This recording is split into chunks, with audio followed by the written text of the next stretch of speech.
Good morning mga commander, Laylas tutorial nga tayo. Dito nga, panay Alice power no. Balagbag. Pwede nyo i-spam si Layla mga commander. Kasi meta ngayon yan. Simple lang naman gamitin si Layla. Starting lineup mo dyan, Soul Vessels o kaya naman ay Glory League. Sila kasi yung makunat no. Dito nagpa 10 gold ako. Kasi nakakuha ko dito ng card na Link's Power. Kaya hindi masyadong nagmadali. Tapos nung nag-level 4 na, nilapag ko si Hayabusa. So, Haya yung core natin. Maganda ang Link's Power kasi at early, mabubuo mo na yung lineup mo. Pwede tayo dito mag-Exorcist Booster o kaya Exorcist Space Warper o kaya Exorcist Mystic Meow. So, yun yung tatlong possible lineup.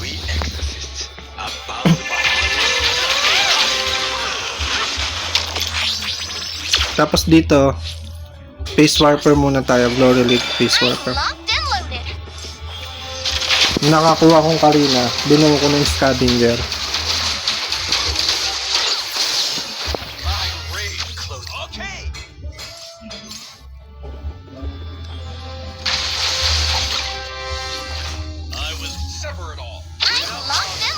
Tapos upgrade kayo. Kahit 10 gold lang ang maiwan sa inyo. Mahalaga makasabay kayo sa leveling. No. Yan, binigyan tayong Leslie. Power card natin, plus fund. So, mabilis tayo makakapagpa-level nito. Sasakto yung leveling natin, no? Or mauna tayo. So, dito 2-star na yung Haya. Gawa nga nung Link's Power. So, meron na tayong core hero.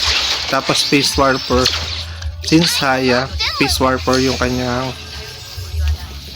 synergy. Dito nga mga guys, mga balagbag din yung kalaban natin, no? Nakakabato eh, kasi halos lahat ang gaganda ng lineup. May mga 5 gold cost 0 na. Tapos binigyan tayo ng lance or nakakuha tayo ng lance, no? Nilapag din natin. 4 na yung Space Warper natin.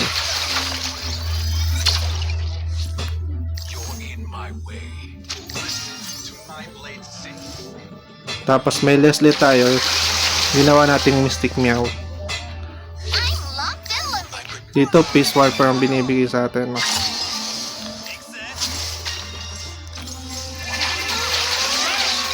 Dito nakapagpa-level 9 na kagad tayo. Tapos nag-ipon na ako ng gold. Kasi magpapa-level 10 tayo para labas ng labas yung ating mga 4 gold cost 0 saka 5 gold cost 0. Pero medyo masakit na nga sila mga commander.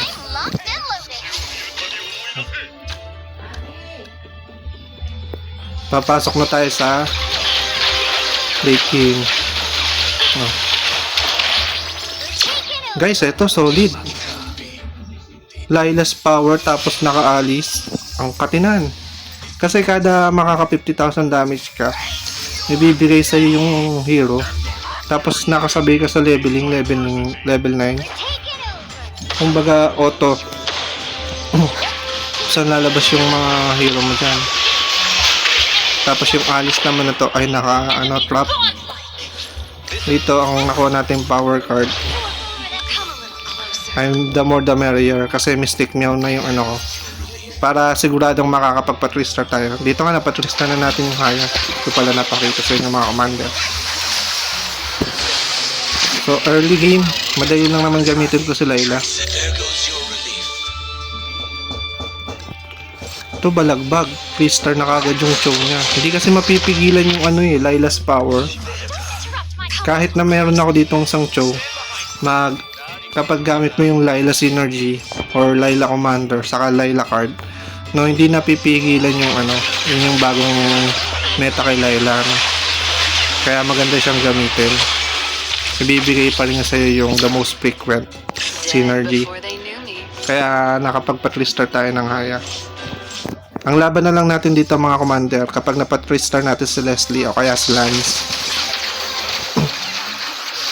yung Kyo niya, almost mapa-3-star niya. Hinold ko talaga yon mga commander.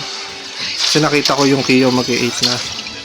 Dito nga, dalawa na lang kami, no? Tapos, ang lala nito mga commander. Ano na oh, 10 na yung kanyang Chu. Tapos yung lance ko, hinold niya. Na mga commander, no.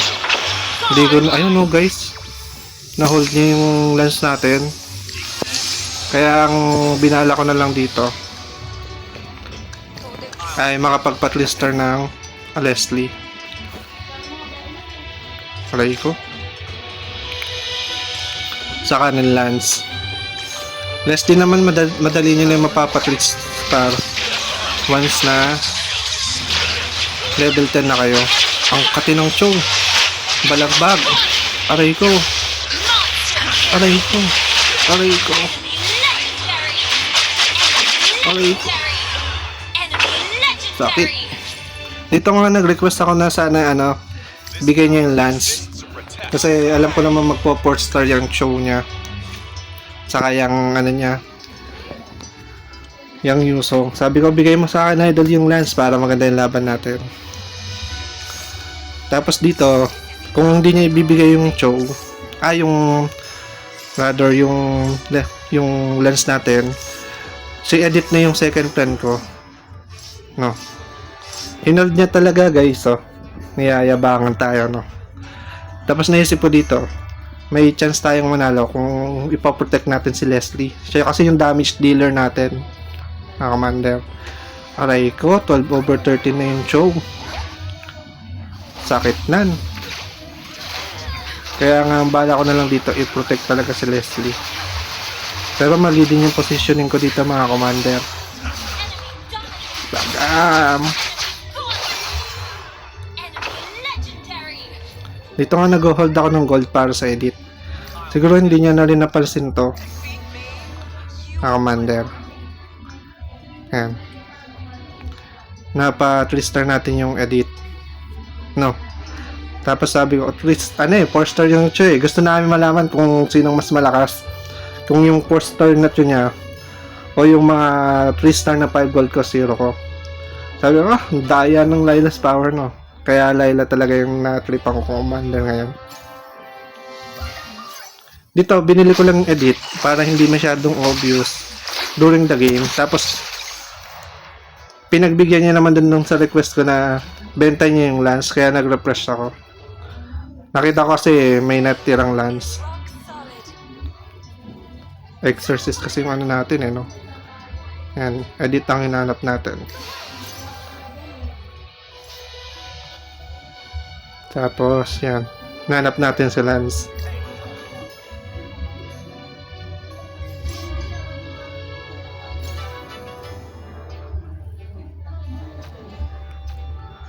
Ito, huli ko nang na-check yung lens natin.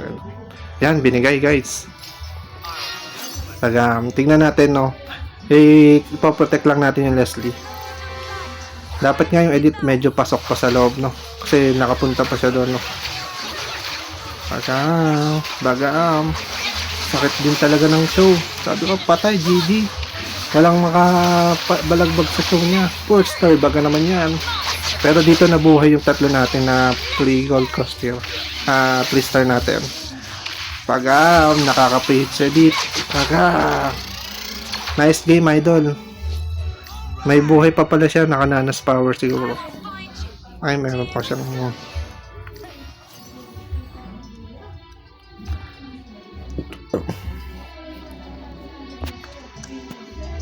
balagbag, no. Sarap talaga maglaro sa mga mythic, no. Daming yung matututunan mga commander. Ayun, nalipat ko na yung edit. So obviously talo talaga ako sa round na to. Thank you dito kay idol, no.